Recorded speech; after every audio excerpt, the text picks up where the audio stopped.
बहुत स्वागत है आप सबका। पहले एक बार जोरदार तालियां खुद के लिए बजाइए, उन हीरोज के लिए बजाइए जो प्रयागराज से हमारे बीच में आए हैं।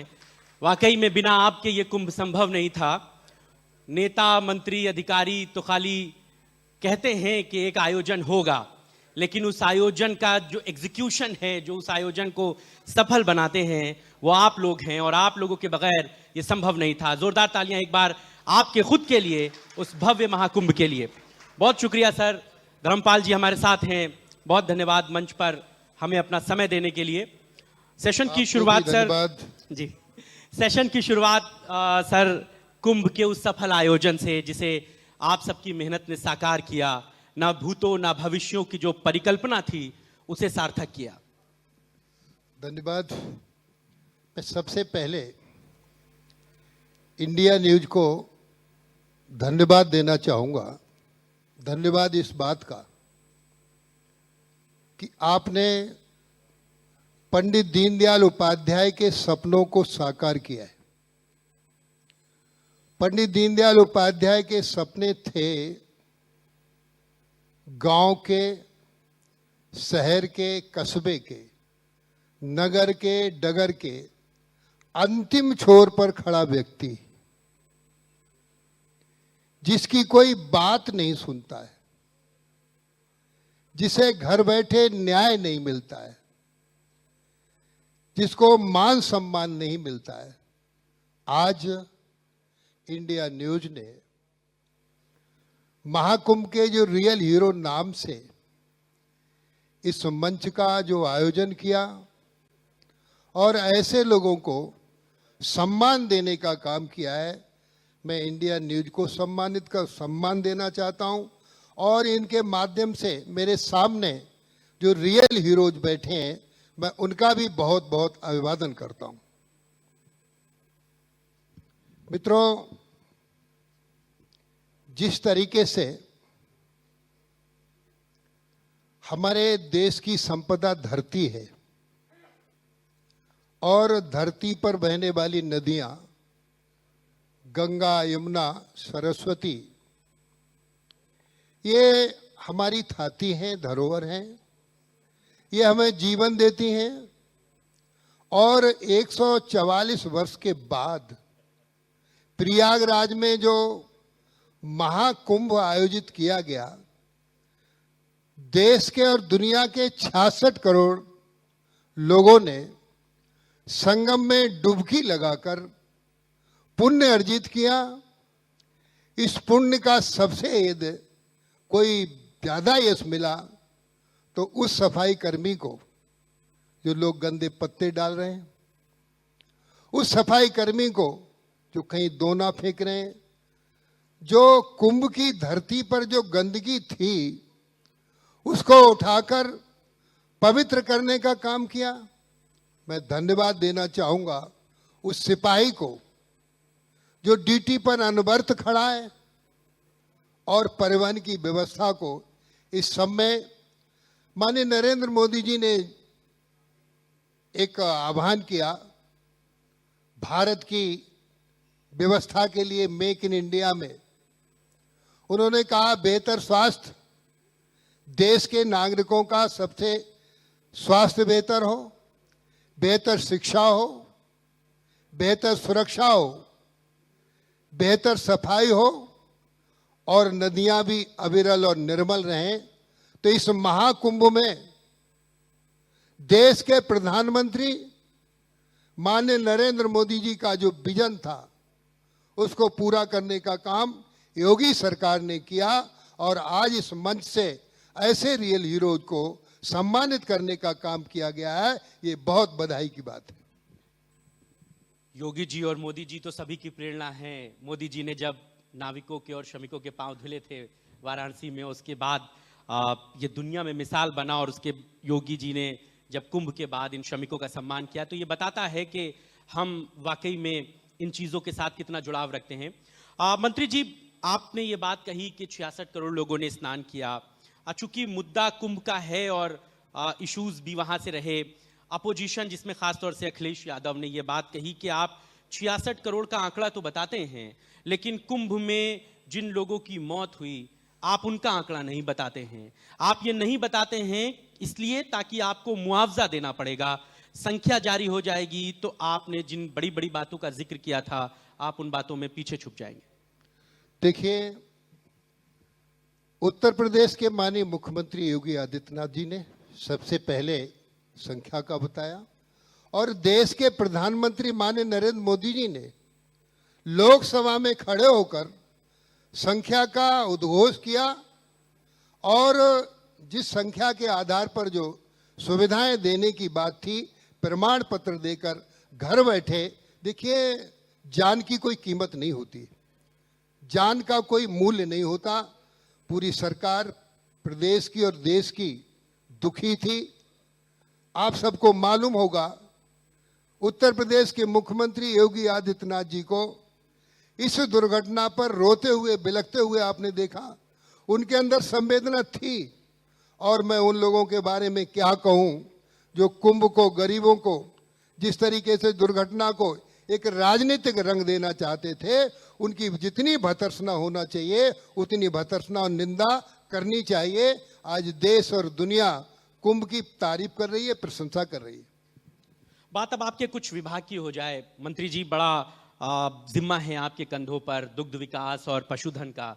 दुग्ध विकास पे पहले बात हो, हम उत्तर प्रदेश में बहुत बड़ी बड़ी डेयरी और बहुत बड़े बड़े जो हैं वो संस्थाओं के साथ काम कर रहे हैं। कैसे उत्तर प्रदेश को आप आने वाले वर्षों में इस दूध के क्षेत्र में, हम गुजरात से आगे इसको देखेंगे, उन राज्यों से आगे देखेंगे जिनके पास कभी नंबर 1 होने का ठेका होता था, उनके पास हमेशा का तमगा होता था कि नंबर 1 दुग्ध क्रांति में वो प्रदेश है। उत्तर प्रदेश कैसे चीजों पे आगे बढ़ रहा है? देखिए, दुनिया में भारत दुग्ध में प्रथम स्थान पर है और भारत में उत्तर प्रदेश दूध में प्रथम स्थान पर है। आज जो हमारे 19 पीसीडीएफ के दुग्ध केंद्र हैं, हम उनको बहुत अच्छी तरीके से सर्वाइव कर रहे हैं, दुग्ध समितियों का गठन कर रहे हैं और जो दुग्ध समितियां गठित थीं उनको चलाने का काम कर रहे हैं। और यही कारण है कि आज योगी सरकार दुग्ध में नंबर स्थान पर है। और उत्तर प्रदेश की माननीय मुख्यमंत्री जी ने जो कहा है, उत्तर प्रदेश की आय $1 ट्रिलियन इकोनॉमी हो। $1 ट्रिलियन इकोनॉमी खेती के साथ साथ पशुपालन, पशुधन से ही होगी। और हमारे पशुपालन विभाग में किसानों की दुगनी आय करने के लिए अच्छी योजनाएं हैं। बकरी पालन की हमारा विभाग, दूध के साथ साथ कुछ मांसाहारी विभाग भी है, थोड़ा सा उस पर भी आय का फोकस होता है। जैसे मुर्गी पालन है, बकरी पालन है, सूअर पालन है, भेड़ पालन है। ये ऐसी योजनाएं हैं जिसमें 50 गायों की स्कीम है, 64 लाख की है, उसमें 32 लाख का अनुदान है। और 25 गायों की स्कीम है, वो 32 लाख की है, उसमें 16 लाख का अनुदान है। माननीय मोदी जी की एक स्कीम भारत सरकार की है 200 गायों की, वो 4 करोड़ की है, उसमें 2 करोड़ का अनुदान है। इस तरीके से यदि कोई किसान उन्नत किस्म की 2 गायें दूसरे प्रदेश से खरीद कर लाएगा तो एक गाय पर 40,000 का अनुदान, 2 गायों पर 80,000 का अनुदान। आपने दूध को देखा, दूध की बड़ी कीमत होती है। दूध के साथ साथ बकरी का दूध भी जब डेंगू होता है तो 400 रुपये लीटर बिकता है। तो हमारा बकरी पालन में बहुत अच्छी योजना है, 10 बकरी 1 बकरा, ये 1,70,000 की स्कीम है। इसमें मात्र पशुपालक को, किसान को 10% पैसा खर्च करना पड़ेगा। 1,70,000 में 17,000 रुपया बैंक में जमा करना होगा।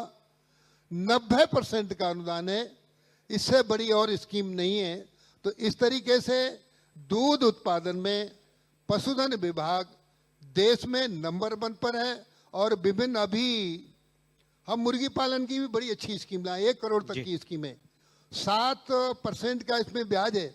हमारे उत्तर प्रदेश में रोज 1 करोड़ अंडा उत्पादित होता है। जनसंख्या के आधार पर हमें 3 करोड़ अंडे की रोज जरूरत है। 2 करोड़ अंडा बाहर से आता है, हरियाणा से, पंजाब से, अन्य स्थानों से। तो हम इसकी पूर्ति के लिए उत्तर प्रदेश में मुर्गी पालन की बड़ी बड़ी स्कीम लाए हैं, बैंक से भी इसकी सुविधाएं दिला रहे हैं। तो इस तरीके से हमारी इन योजनाओं से माननीय प्रधानमंत्री जी ने जो स्लोगन दिया है, एक भारत श्रेष्ठ भारत आत्मनिर्भर भारत, मोदी जी के सपनों का उत्तर प्रदेश बने, उत्तर प्रदेश के मुख्यमंत्री योगी आदित्यनाथ जी अहरनिश काम कर इन योजनाओं को लाभकारी बनाने के लिए किसान को बहुत राहत देने का काम योगी सरकार कर रही है। आपने सरकार की बहुत सारी योजनाओं का जिक्र किया और खासतौर से आपने जो पशुधन के बारे में बताया, लेकिन इसी से एक चीज जुड़ती है आवारा पशुओं की, छुट्टा जानवरों की, अन्ना महाराज जानवरों की। ये एक बड़ा इशू है और इस पर पॉलिटिकल पार्टीज का एक बड़ा स्टैंड रहता है। अखिलेश यादव का मैं जिक्र इसलिए बार बार करता हूं क्योंकि अब जो सवाल उठाएगा उसका नाम भी लेना पड़ेगा। क्यों ऐसा हो रहा है जो ये इशू बन रहा है? आप कहते हैं कि हमने कांजी हाउसेस बनाए हैं, हम वहां पर उनको रख रहे हैं, लेकिन वहां पर सुविधाओं का अभाव है, चारे वहां पर प्रॉपरली है नहीं, छुट्टा जानवर गाय जो होती हैं दूध दूने के बाद सड़कों पर छोड़ दी जाती हैं। ये सवाल एक जगह के नहीं है, प्रदेश भर से हैं। कैसे इनको आप एग्जीक्यूट कर रहे हैं? और इसी में दूसरी बात यह है कि ये छुट्टा जानवर सड़कों पे सड़क हादसे का भी शिकार बनती हैं, खासतौर से रातों में। रायबरेली रोड का ये जो हाईवे है ये इसके लिए मशहूर है कि आपकी कार के आगे कब नीलगाय आ जाए, कब गाय आ जाए, आपको पता नहीं चलेगा। आपका प्रश्न अति महत्वपूर्ण है, क्योंकि विपक्ष ने इस बार विपक्ष लोकसभा के चुनाव में इसको मुद्दा नहीं बना पाया, लेकिन फिर भी योगी सरकार की प्राथमिकता है निराश्रित गौवंश की। देखिए, ये छुट्टा पशु, इसमें थोड़ा सुधार हो जाए मन से। ये छुट्टा पशु नहीं है, ये छोड़े गए पशु हैं। किसान पशुपालक जब तक गाय दूध देती है तब तक उसे पालता है और दूध देना बंद कर देती है उसके लिए छोड़ देता है। मैं धन्यवाद देना चाहूँगा, आभार व्यक्त करूँगा उत्तर प्रदेश के मुख्यमंत्री योगी आदित्यनाथ जी का। समाजवादी पार्टी के समय एक दिन के लिए गाय का भरण पोषण 30 रुपया था। माननीय मुख्यमंत्री योगी आदित्यनाथ जी ने इसे बढ़ाकर 50 रुपया कर दिया। और आपको बताना चाहेंगे कि योगी सरकार इस समय 750 वृद्ध गौ संरक्षण केंद्रों में 14 लाख गायें संरक्षित हैं। एक दिन का खर्चा इनका 8 करोड़ आता है। कितना रुपया आता है? 8 करोड़ रुपए। ये योगी सरकार अपने जो बजट है उससे खर्च करने का काम कर रही है। और अब हम इनको भूसा, चारा, पानी, इन सब का प्रबंध कर रहे हैं। हरे चारे की व्यवस्था कर रहे हैं। गोचर भूमियां जो कब्जे में थी उन्हें छुड़ाकर हरा चारा बोवाने का काम किया है। और जो रात के अंधेरे में जो दुर्घटनाओं की आपने बात की, अब हम इन गायों के गले में रेडियम बेल्ट पहना रहे हैं और इनकी पशुगणना करा के इनके कान में टैग लगवाकर इसे हम सुरक्षित करने के लिए और इससे पता लग जाएगा ये गाय किसकी है, उस पर एड्रेस भी रहेगा, फिर उसको बताने का काम किया जाएगा। ये गाय ना छोड़ो। मित्रों, गाय कोई पशु नहीं है।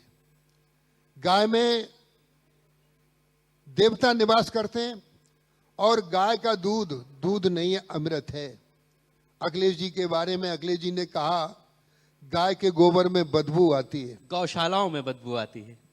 उन्होंने गाय गौशाला में आती है, गाय के गोबर में बदबू आती है।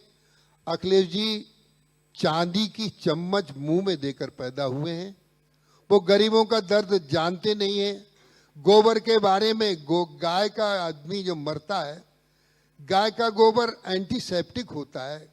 गाय का गोबर इतना पवित्र होता है कि लेप पूत कर उस पर डेड बॉडी रखी जाती है। और गाय अंतिम जब प्राण नहीं निकलते हैं तो गाय की पूंछ पकड़वा कर मोक्ष प्राप्त यानी भवसागर से पार करने की व्यवस्था होती है। गाय के गोबर में लक्ष्मी का वास है। गाय के मूत्र में गंगा मैया बसती है। दुर्भाग्य है ऐसे पूर्व मुख्यमंत्री अखिलेश यादव को गाय के गोबर में बदबू आती है। इसका जवाब तो 2027 के चुनाव में जनता उन्हें देगी। और आज उत्तर प्रदेश में इस समस्या का निराकरण योगी सरकार पूरी तरीके से कर रही है। और गाय हमारी धरोहर है। पहले भारतीय सभ्यता में गांव में 5 व्यवस्थाएं आवश्यक रूप से होती। सबसे पहले नंबर 1 पर गौशाला, नंबर 2 पे पाठशाला, नंबर 3 पर व्यायामशाला और नंबर 4 पर यज्ञशाला। इन 4 शालाओं पे हमारी अर्थव्यवस्था आधारित हुआ करती थी और अब फिर गाय आधारित खेती योगी सरकार की प्राथमिकता है। और आज हम माननीय प्रधानमंत्री ने जो कहा है, किसान खेती हमारी अर्थव्यवस्था और जीडीपी नापने का पैमाना खेती है। खेती है तो पशु है और पशु है तो खेती है, एक दूसरे के पूरक है। बहुत शुक्रिया और बहुत धीर गंभीर चर्चा आपने की, बहुत अच्छी बातें अपने विभाग की आपने बताई। बहुत धन्यवाद मंत्री जी वक्त देने के लिए और तमाम चीज़ों के लिए जो आपने बताया। मुमकिन उम्मीद है कि जनता भी इस बात को समझेगी कि किस तरीके से विभाग आगे काम कर रहा है और क्या कुछ आगे की उनकी पॉलिसी है, किस तरीके से वो आगे अपने कामों को लेकर के सरकार वचनबद्ध है। इसके साथ ही साथ जो हमारे रियल हीरोज हैं उनके सम्मान में आपने बात कही। बहुत शुक्रिया इन तमाम बातों के लिए। आपको भी मेरी ओर से बहुत धन्यवाद, योगी सरकार की ओर से बधाई कि आप अच्छा काम कर रहे हो।